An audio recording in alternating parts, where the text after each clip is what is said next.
Imagine a man who smiled politely, who spoke calmly, who promised jobs to struggling women. But behind that smile was one of the most terrifying serial killers in South African history. Between 1994 and 1995, fear spread across 3 towns. Women disappeared, and bodies began to appear in open fields. The police were confused, communities were terrified, and no one suspected the man who walked among them. This is the chilling story of Moses Sithole, also known as the ABC Killer. Moses Sithole was born in 1964 in South Africa. His childhood was far from peaceful. His father left early. His mother struggled to care for him, and he grew up moving between relatives. At a young age, he experienced poverty, neglect, and instability. Some who knew him later described him as quiet, introverted, and deeply insecure. But the most disturbing part of his early life came in his teenage years. At age 17, Sithole was arrested and later imprisoned for rape. He spent years behind bars. According to later reports, he claimed he was mistreated in prison and blamed women for his situation. Whether true or not, something dark seemed to grow inside him. When he was released, no one knew the horror that would soon follow. In 1994, South Africa was changing. It was the year of the historic election that brought Nelson Mandela to power. But while the country celebrated hope, another story was quietly unfolding. Women began disappearing in Atteridgeville. Most of them were young, most were unemployed, and all were last seen with a polite man offering job opportunities. He would approach them, speak kindly, and promise interviews. They trusted him. They followed him. They never returned. Soon bodies were found, strangled, left in fields.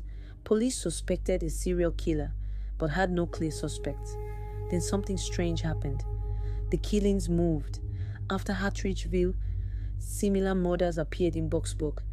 Again, women vanished. Again, bodies appeared. And then the killings moved again, this time to Cleveland, Atteridgeville, Boksburg, Cleveland, A, B, C. Police realized they were dealing with one killer, moving alphabetically. That's when the media gave him a name, the ABC Killer. Fear spread quickly. Women were warned not to trust strangers. Communities became tense, but the killer kept moving. He carried fake job forms.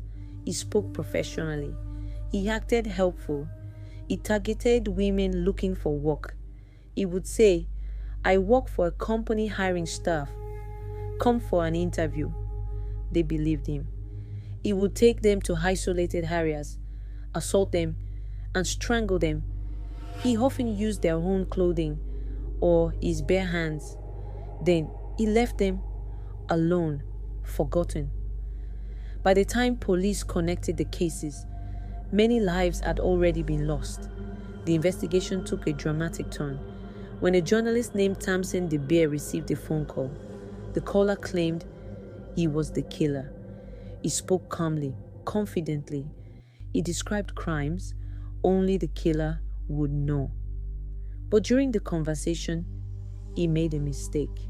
He agreed to meet her. Police were alerted. A trap was set. When he arrived, officers moved in. After a struggle, they arrested him. The man was Moses Sithole. After his arrest, Sithole confessed. He admitted to numerous killings. He described his methods. He showed little remorse. Investigators were shocked by his calmness.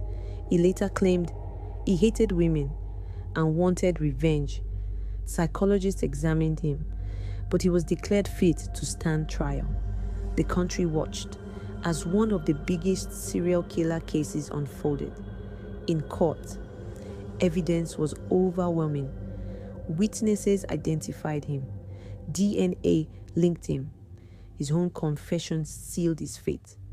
Moses Sithole was convicted of multiple murders, rapes, robberies. He received multiple life sentences. He was sent to prison, where he remains today.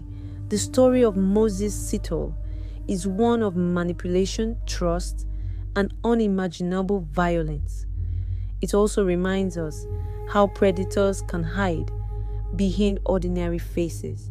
Today, the communities affected still remember the victims whose lives were taken too soon.